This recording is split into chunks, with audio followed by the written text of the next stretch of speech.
Today the conference is actually very enlightening.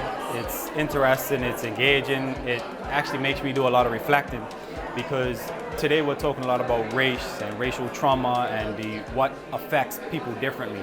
And one of the things I like is that we're discussing stuff that here in Bermuda I think we try to kind of sweep under the rug and act like doesn't exist. Obviously I'm younger, so I didn't experience segregation personally. I didn't experience deep-rooted racism personally. However, being able to hear people's experiences and talk about it and have that dialogue, I think is one of the best things, because if we don't talk about it, we'll never address it. In terms of just really looking at the physical impact of racial trauma, it creates problems for people in terms of them sleeping. There's a higher risk of like cancer, right? There's panic attack, hypervigilance that happen, high rate of high blood pressure that happens, particularly for teenagers. Whenever they experience racial trauma, there's more like muscle pain that happens for them. And they're also always complaining about being in conflict, right, with other people in their lives, so which is another form of depression for them as well.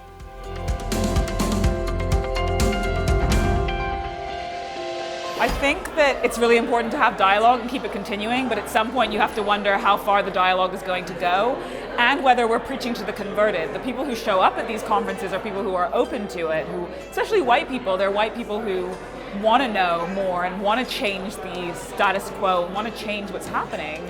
And I really liked the second half, Dr. Hardy, who's looking at ways that we heal and grow and transform that, because essentially without the collective, we cannot change things. And the dialogue is wonderful, and I think it gives us a real freedom and resolves some trauma internally, but collectively as a society, we're not going to heal that trauma without the input and investment of everyone.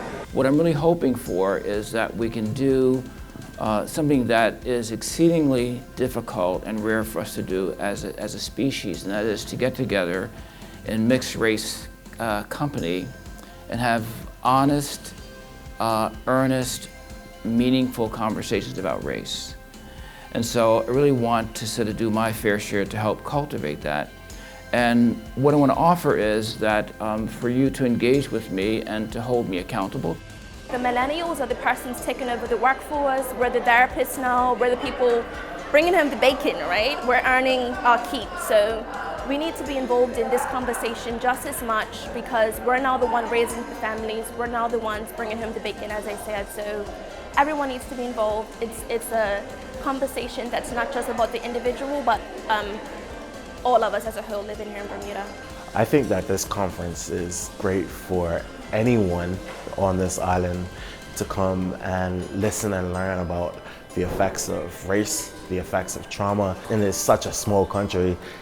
Race and racial tensions are here, and everyone needs to come and listen to what these guys have to say about adverse childhood experiences.